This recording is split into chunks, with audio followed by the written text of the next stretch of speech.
Stocks fell on Thursday, with equities unable to shake a three-week market rout under the weight of new tariff threats from President Donald Trump. The S&P 500 dropped about 1.3%, bringing its losses from its record close in February to 10%. If the benchmark closes at these levels, it will be an official market correction according to Wall Street. The Dow Jones Industrial Average fell 481 points, or 1.2%, its fourth day of declines, putting it below the 41,000 level. Hello everyone, welcome back to our channel. Today we have a stock that has an undervalue, trading at 39% discount with a dividend yield of 6.57% to share with you. You can buy it and hold forever, and keep collecting the dividends. But before we get into the video, if you find any value in this, can you please smash the like button? It literally costs nothing, but it helps the channel out so much. And for anyone new, make sure to subscribe so you don't miss out on any new content like this. We are not financial advisors, so always do your own due diligence. Now guys, let's get straight to the stock. The company we want to talk about today is Pfizer Inc. Pfizer Inc. is a research-based global biopharmaceutical company. The company is engaged in the discovery, development, manufacture, marketing, sale, and distribution of biopharmaceutical products worldwide. Its biopharma segment is engaged in the science-based biopharmaceutical business. Its biopharma segment includes the Pfizer Oncology Division, the Pfizer U.S. Commercial Division, and the Pfizer International Commercial Division. Its product categories include oncology, primary care, and specialty care.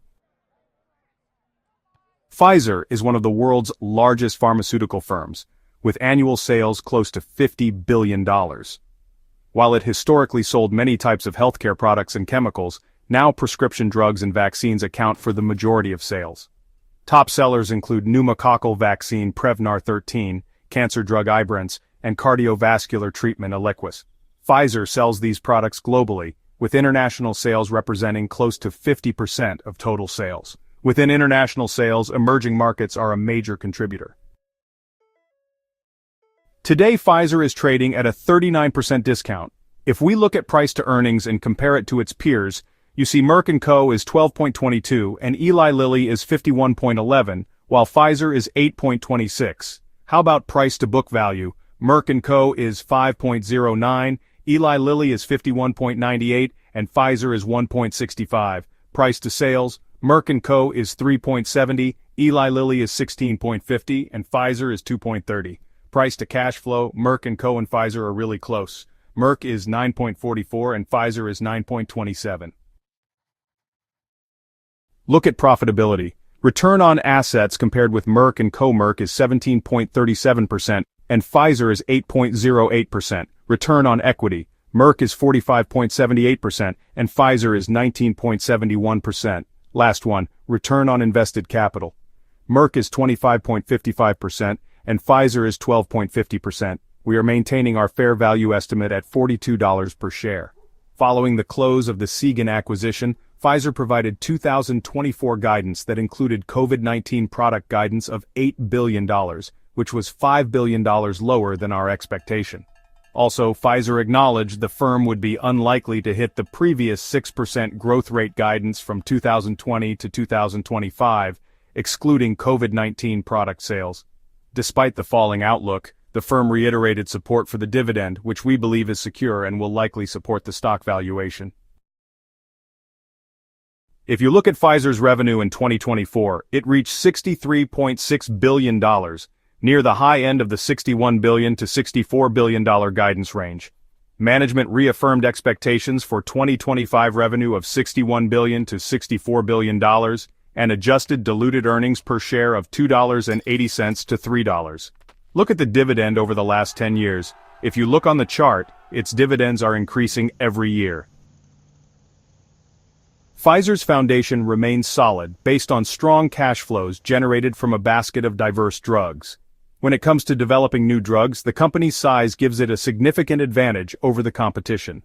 Pfizer has been able to construct a substantial economic moat around its business thanks to this unrivaled weight and its extensive portfolio of drugs that are covered by patents. Pfizer's size establishes one of the largest economies of scale in the pharmaceutical industry. In a business where drug development needs a lot of shots on goal to be successful, Pfizer has the financial resources and the established research power to support the development of more new drugs. Also, after many years of struggling to bring out important new drugs, Pfizer is now launching several potential blockbusters in cancer and immunology. A leading sales force is supported by Pfizer's vast financial resources. As a result of Pfizer's commitment to post-approval studies, the company's salespeople have access to a wealth of data for their marketing campaigns. In addition, the company is in a position to profit from the dramatically rising wealth in nations like Brazil, India, and China, thanks to its leading sales forces in emerging markets. Pfizer's 2020 move to divest its off-patent division Upjohn to create a new company, Viatris, in combination with Mylan, should drive accelerating growth at the remaining innovative business. With limited patent losses and fewer older drugs, Pfizer is poised for steady growth, excluding the more volatile COVID-19 related product sales, before a round of major patent losses hit in 2028. We believe Pfizer's operations can withstand eventual generic competition. Its diverse portfolio of drugs helps insulate the company from any one particular patent loss. Following the merger with Wyeth several years ago, Pfizer has a much stronger position in the vaccine industry, with pneumococcal vaccine Prevnar.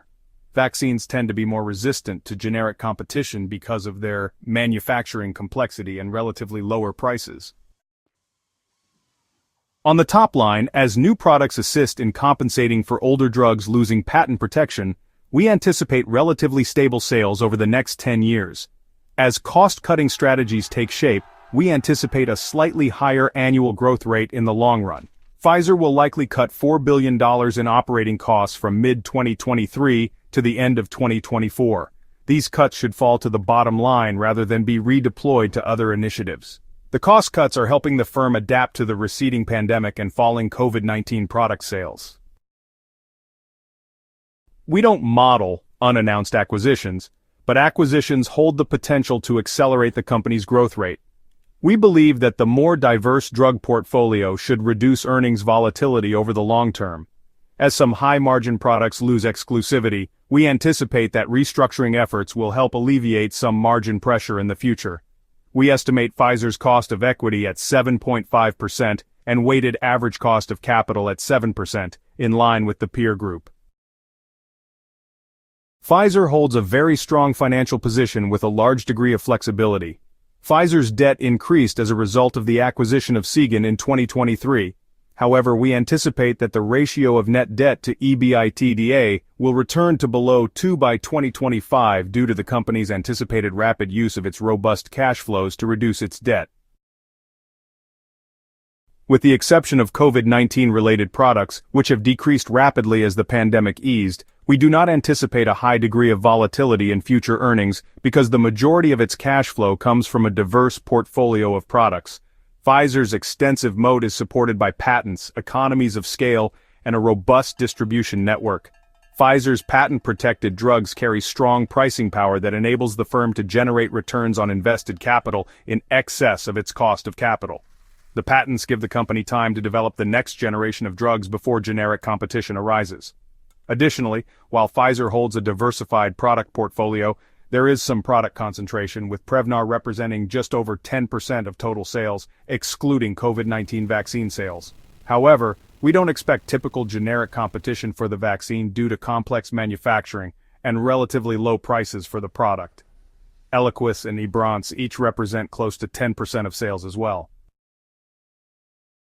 Pfizer, in our opinion, possesses a sound balance sheet with low levels of risk in relation to the size of the debt. It carries the cyclicality of the company's business and the outlook for the debt's maturity. While an argument could be made to increase the leverage of the balance sheet to be more active in investing, we believe the company, along with the majority of firms in the large-cap biopharma industry, should hold ample balance sheet strength to support opportunistic acquisitions as dynamic scientific data emerges that might require relatively quick investment action. Also, a strong balance sheet helps biopharma firms through most product litigation challenges with minimal market concern. When it comes to investments, we think Pfizer is doing a good job. The company tends to spend on research and development at about a mid to high teens percentage of sales, a little below the industry average of high teens. Solid investment in creating the next generation of drugs has yielded a strong pipeline to offset patent losses. The strong investment in innovative new drugs, largely targeting oncology and immunology, also helps fortify the firm's wide moat and expand returns on invested capital. On the acquisition and divestment side, Pfizer is increasingly making stronger decisions. The decisions to sell the nutritional and animal healthcare businesses appear to have created value for shareholders several years ago. Also, we like the strategic decision to form a joint venture with GSK on the consumer healthcare front, giving both firms more scale in the marketplace, which was followed by the divestment of this joint venture. The prices for the acquisitions of Seagen in 2023, Biohaven in 2022, Global Blood Therapeutics in 2022, Array in 2019, Medivation in 2016, and Hospira in 2015 all bordered on the high side but look largely reasonable. The failed attempts to acquire AstraZeneca and Allergan are partly concerning, but several factors outside Pfizer's control helped scuttle those deals. Recently, great news for the stock. On March 11, 2025, Arvinas Inc. and Pfizer announced positive top-line results from the Phase 3 VERITAC-2 clinical trial, evaluating vepdegestrant monotherapy versus fulvestrant in adults with estrogen receptor-positive, human epidermal growth factor, receptor 2 negative, advanced or metastatic breast cancer, whose disease progressed following prior treatment with cyclin-dependent kinase 4/6 inhibitors and endocrine therapy. These are the first pivotal data for vepdegestrant, a potential first-in-class investigational oral proteolysis targeting chimera degrader. The trial met its primary endpoint in the estrogen receptor 1 mutant population, demonstrating a statistically significant and clinically meaningful improvement in progression-free survival compared to fulvestrant.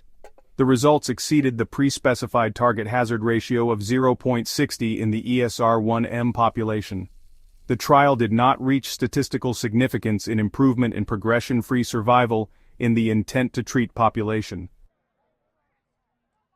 The big picture is, we think Pfizer's ability to execute on cost-saving programs during a transitional time for its portfolio is helping to boost bottom-line growth and maintain confidence in the firm's ability to grow its dividend. While the potential for U.S. vaccine policy changes creates some uncertainty, our U.S. vaccine sales forecast for Pfizer's portfolio, which includes low single-digit annual declines, already incorporates vaccine skepticism and competition, although increased litigation risk could create additional downside. Pfizer's stock has shown a notable recovery in recent months, rising by almost 6% over the past 3 months. This resurgence comes after a challenging period marked by declining sales of its COVID-19 products, Comirnaty and Paxlovid. As the pandemic's impact wanes, Pfizer is transitioning and focusing on its non-COVID drugs and newly acquired products, which have started to drive growth. The company's oncology portfolio, bolstered by the acquisition of Seagen, has been a significant contributor to this growth. Pfizer's oncology sales grew 26% operationally in 2024, and the company expects to have 8 or more blockbuster oncology medicines in its portfolio by 2030. Additionally, Pfizer's collaboration with Summit Therapeutics on clinical trials for ivonescimab, a promising cancer treatment, could further enhance its position in the oncology market. Despite the recent gains, Pfizer's stock remains attractive from a valuation standpoint, trading below its 5-year mean and cheaper than other large drug makers. With a diversified portfolio and a strong pipeline of new products, Pfizer is well positioned for continued growth in the coming years. Pfizer's stock appears to be on a positive trajectory, driven by its robust oncology portfolio and strategic acquisitions. Investors may find it an attractive option, given its current valuation and potential for future growth. What are your thoughts on Pfizer? How about the dividends? Please don't forget to subscribe to our channel for more videos like this. Thank you for watching.